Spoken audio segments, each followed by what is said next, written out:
Comunidad Saludable con Jorge López. Somos un programa de radio que busca concientizar y acompañarlos con herramientas para tener una mejor calidad de vida, siempre apoyado por nuestros pilares principales: alimentación y hábitos saludables, familia saludable, sexualidad saludable, trabajo saludable y planeta saludable. Comunidad Saludable con Jorge López, con el acompañamiento de Noelia Maciel. Acompáñanos todos los sábados y domingos de 21 a 22 horas por Radio Sudamericana 100.5. Claudia De Rossi, psicóloga clínica y sexóloga clínica, terapeuta de parejas, miembro de la comisión directiva de SAS, que es la Sociedad Argentina de Sexualidad Humana, y sexóloga acreditada por FLASES, con 2 S, FLASES, que es Federación Latinoamericana de Sexología y Educación Sexual. ¿Es así? Así es, sí. Muy bien. Muy bien, Jorge. Buenas noches, Claudia, ¿cómo estás? Buenas noches, Noelia, buenas noches, Jorge, ¿cómo están? Todo bien, acá por Corrientes está un poco lluvioso la noche, me imagino que por ahí también. Acá también, sí, hay una brisita linda, pero cada tanto unas gotas. Bueno, y el clima también amerita hablar de estos temas el día de hoy, así que vamos a estar muy atentos. Claudia, ¿cuáles son los tabú que fueron cambiando, modificándose a través del tiempo? En relación a la sexualidad en la tercera edad. Exactamente. Sí, afortunadamente al extenderse, al cambiar, no solamente esta etapa de la vida, sino varias etapas de la vida, ¿no? Sabemos que ahora, por ejemplo, las mujeres no tienen como único objetivo y principal objetivo tener hijos, sino que tienen otro lugar en la sociedad, se pueden desarrollar y nos podemos desarrollar profesionalmente, laboralmente. Entonces, las etapas se fueron como alargando e incorporando todo lo que tiene que ver con la capacidad de elegir, ¿no? Sí. Y dentro de la capacidad de elegir está también la capacidad de disfrutar, de elegir disfrutar, ¿no? No de elegir de solamente, digamos, vivir el trabajo como un castigo, como una dificultad, sino poder disfrutarlo o poder desarrollarnos. Y dentro de esto y de la mano, poder vivir y disfrutar de nuestra sexualidad. Y esto propició que al no tener al no estar atadas a las fronteras, ¿no?, de, como decía antes, biológicas o sociales, la sexualidad puede ir más allá de los 40 años y la comunicación, la posibilidad de comunicarse y todas las herramientas de comunicación que tenemos, afortunadamente nos permiten poder poder hablar de lo que era antes un prejuicio desde otro lugar y de otra manera. Aunque vamos hacia cada vez una liberación sexual, o sentirnos libres sexualmente con mayor intensidad, pero antiguamente, es decir, 2 o 3 décadas atrás, mencionar o que la mujer mencione lo que le pasaba tanto positiva como negativamente desde lo sexual no era incluido. No era incluido incluso ni siquiera dentro de una entrevista médica, ¿no? Exacto. Si una mujer iba a un ginecólogo, bueno, se le hacían los estudios de rutina habituales o necesarios, pero no estaba nunca la pregunta de, bueno, ¿cómo es su vida sexual? ¿Cómo se lleva con su pareja? Exacto. A lo sumo, ¿cómo se lleva con su marido? ¿No? Pensando en que la sexualidad solamente se da dentro del matrimonio. Es decir, porque los profesionales, médicos o no médicos, también hemos crecido dentro de esta sociedad represiva, ¿no? Exacto, o represora. Exacto, represora. Donde quizás y los varones no han quedado demasiado por fuera de estas represiones, porque, aunque como vos decís, Noelia, los hombres tenían más permiso, ¿no?, a poder tener su sexualidad o relacionarse con el placer sexual, también era puertas para afuera, ¿no? Sí. Y no podían hablar de lo contrario, de las problemáticas que le causaba la sexualidad. Es decir, si iban a un médico, por ejemplo, una revisación, un neurólogo, ellos no se atrevían a decirle, mire, doctor, me pasa esto y esto, no me siento bien, en este sentido no tengo buenas relaciones sexuales o no tengo buenas erecciones. Y a lo sumo, si lo podían decir, lo que recibían era una palmadita en el hombro y no, tranquilo, no pasa nada, tome esto que todo va bien, que todo va a ir bien, ¿no? Como esa exigencia de que en relación a lo sexual el hombre tiene todo superado. También se ha ido viendo actualmente que no es así. El varón no tiene, a pesar de esa libertad, estaba totalmente exigido a su rendimiento, a tener una performance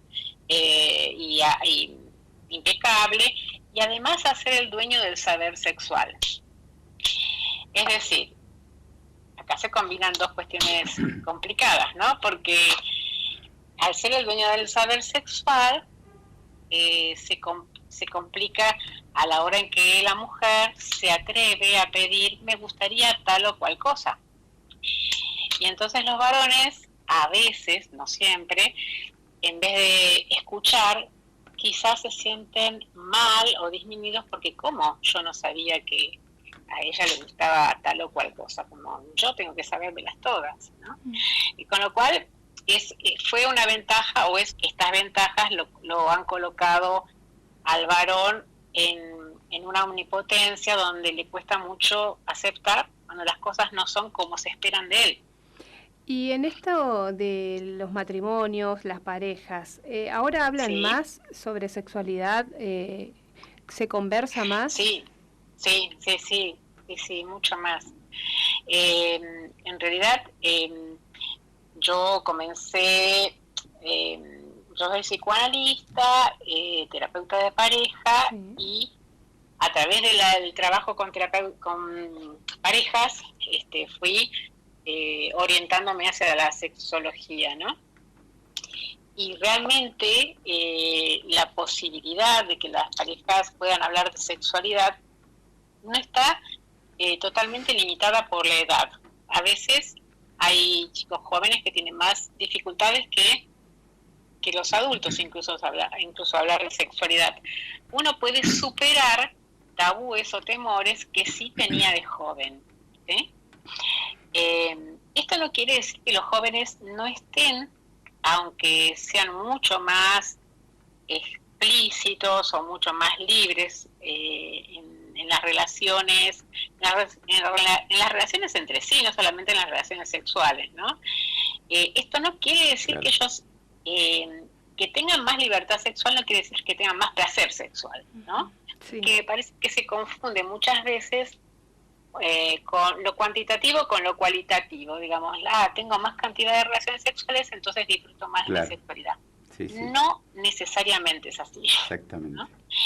O soy más grande, soy adulto, ya tengo una falta si soy mujer de estrógeno, si soy varón de testosterona, tengo otros tiempos que tenía en mi juventud para excitarme, para lograr una erección o para después llegar a un orgasmo. Los tiempos son más largos, pero eso no quiere decir que el disfrute sea menor o haya disminuido. Claro. No, a veces todo lo contrario. Exacto.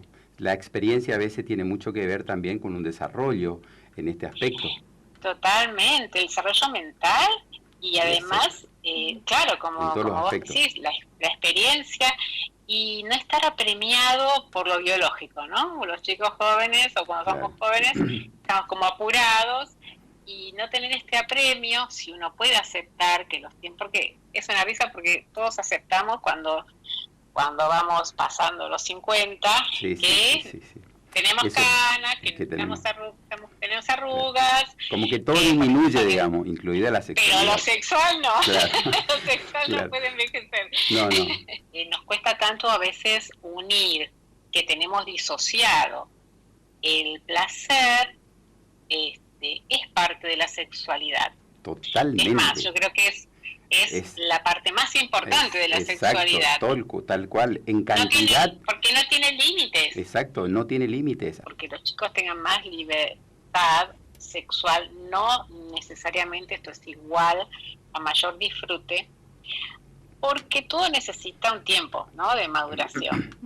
Y a veces cuando tenemos todo tan libre, sobre todo en relación al deseo y la sexualidad, cuando todo está tan al descubierto, no hay enigma o no hay no se genera ese motorcito, ¿no? Exacto. Por ir e investigar y querer saber, como si fuera que no es lo mismo un cuerpo desnudo que un cuerpo semicubierto, ¿no? Claro. Si uno genera la imagen en su cabeza, en general va a generar más deseo o más intriga un cuerpo semicubierto que un cuerpo al desnudo. Claudia, a esto vamos sí. Con respecto a volver a los adolescentes, la sexualidad en los adolescentes, en las parejas adolescentes, esto del erotismo, de ver películas, de ver, bueno, en los celulares muchísima información sobre sexo tienen ahí a mano, y se va perdiendo esto de lo que hablábamos, el erotismo y demás, y es solamente tener relaciones, cuantas más relaciones tengan, ellos piensan que lo están haciendo bien. Sí, cuando es así, ¿no?, que cambiamos calidad por cantidad, o creemos que somos más piolas. En otra época éramos más piolas porque fumábamos, ¿no? Ahora, sí. Ahora hay una época en la adolescencia que quizás sí somos más piolas porque tenemos más relaciones sexuales. Eso, como vos decís, no es directamente proporcional a disfrutar de la sexualidad. Claro, es más, exacto. Muchas veces, justamente como es semicompulsivo, ¿no?, o están atravesados por el imperativo de que tenés que hacerlo, tenés que gozar, tenés que hacerlo porque, bueno, ya sos adolescente. Antes el imperativo era no podés, ¿no? Y ahora el imperativo es debes tener sexo. Claro. Con lo cual, salvando las grandes diferencias, de todas maneras, siempre la franja adolescente está en un adolecer, ¿no?, en una disyuntiva. Exacto. Siempre está obligado a algo, y bueno, y para poder crecer e identificarse y saber qué quiere, se anima y lo hace, pero esto no quiere decir que no deje de ser traumático. Claro. Antes era traumático quizás porque, bueno, a los varones los iniciaban obligadamente muchas veces. O lo propiciaban, digamos. Sí, o lo llevaba un hermano mayor, un primo, un tío. Un tío, exacto. ¿No? Sí. Y no sabés la cantidad de problemáticas sexuales en los varones actualmente que yo trato y que están muy relacionados con ese evento traumático.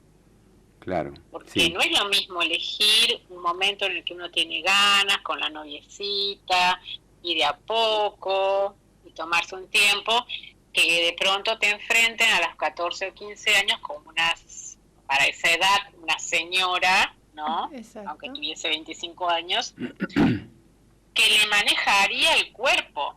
Claro. ¿No? Que él puede elegir, digamos. Con lo cual, digo, los varones tampoco lo han tenido fácil, aunque parecería que claro. Sí.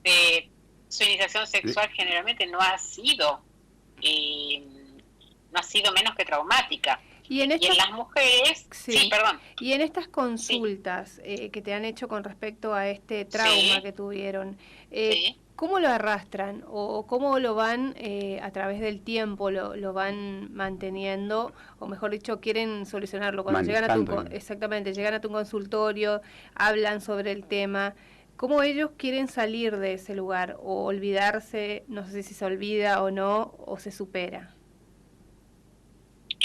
Y a veces acuden al consultorio por una problemática o por situaciones sobre todo de ansiedad, ¿no?, que les genera alguna dificultad para disfrutar de la sexualidad, entonces están muy pendientes de la erección o de la duración en la relación sexual, si tiene una eyaculación rápida, están muy pendientes de esto y no tienen en su interior o en su psiquis relacionada esta dificultad y esta situación de ansiedad ante una mujer con aquella experiencia.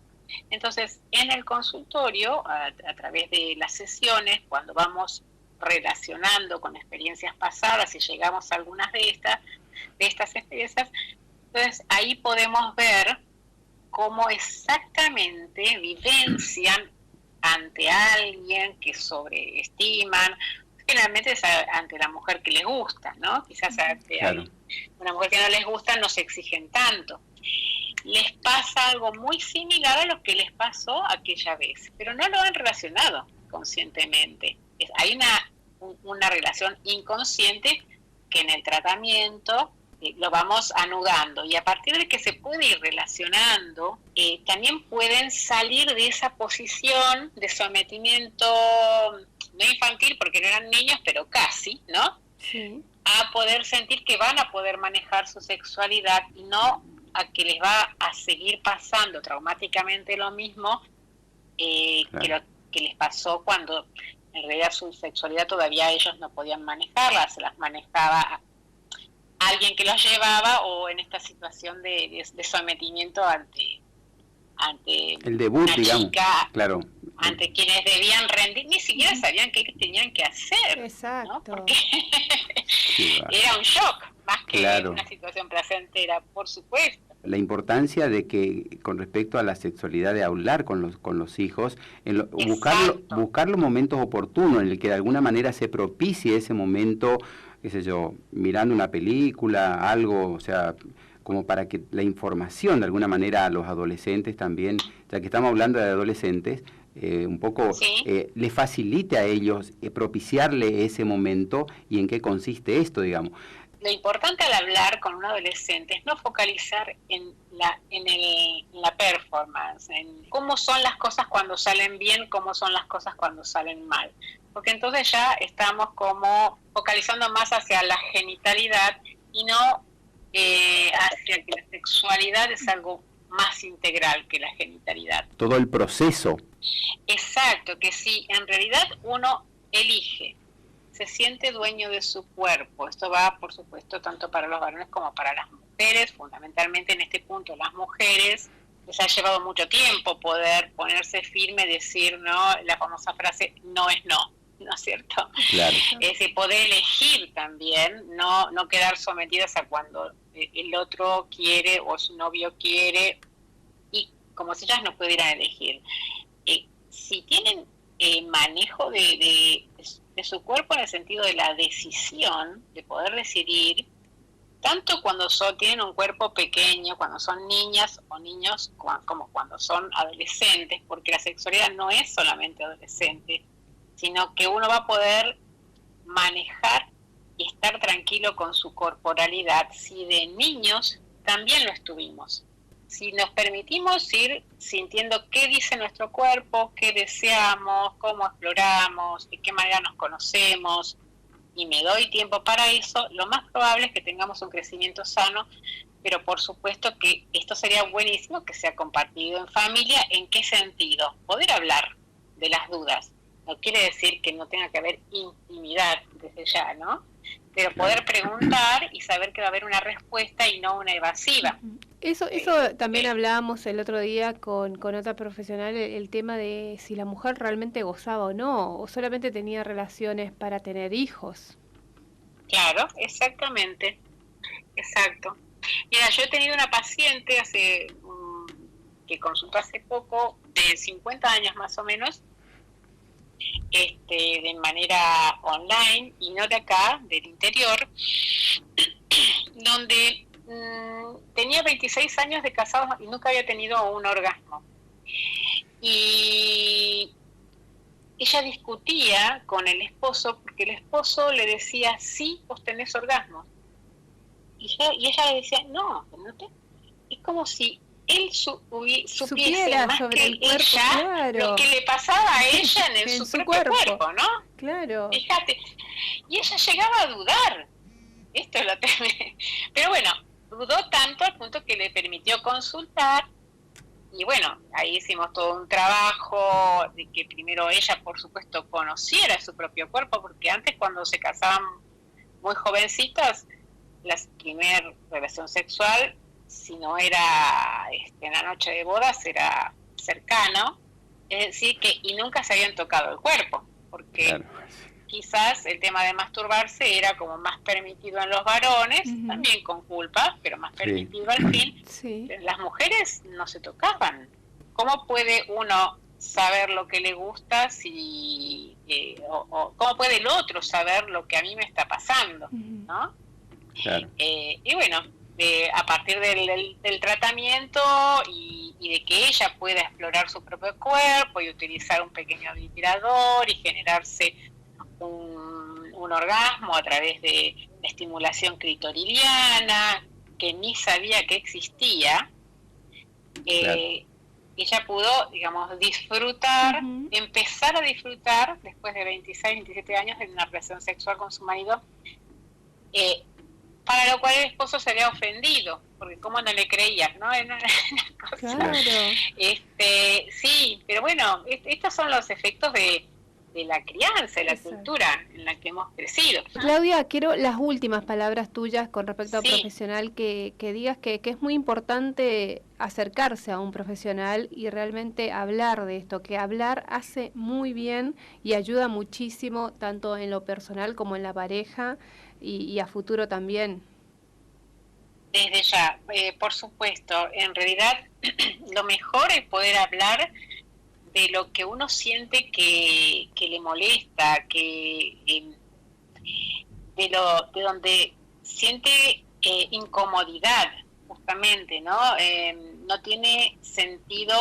Muchas veces recibo pacientes donde han esperado años tratando de solucionar ese tema para hablarlo. Fíjense qué contrasentido, ¿no? Y en realidad hay que hablarlo, ni bien uno tiene una dificultad, hay que consultar, hay que llamar, hay que hacer tratamiento terapéutico.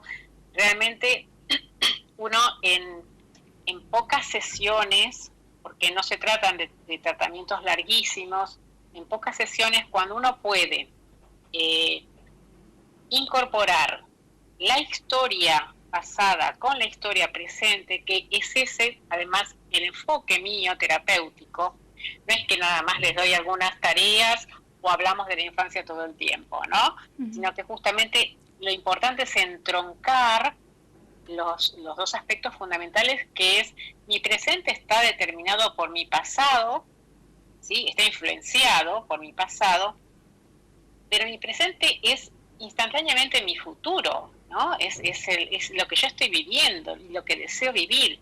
Entonces, lo importante es poder trabajar estos dos aspectos para poder mejorar mi presente e inmediatamente empezar a sentirme mejor y disfrutar y manejar mi vida de la manera o dirigirla hacia donde quiero ir, ¿no? Claudia, la verdad que muchísimas gracias por tu aporte, por tus palabras, y vamos a tener seguramente otra comunicación, así que te agradecemos muchísimo el contacto. Bueno, gracias, y cualquier cosa se comunican conmigo, yo encantada de poder charlar con ustedes. Gracias Claudia, excelente los contenidos, así que nuestro agradecimiento y estamos en contactos.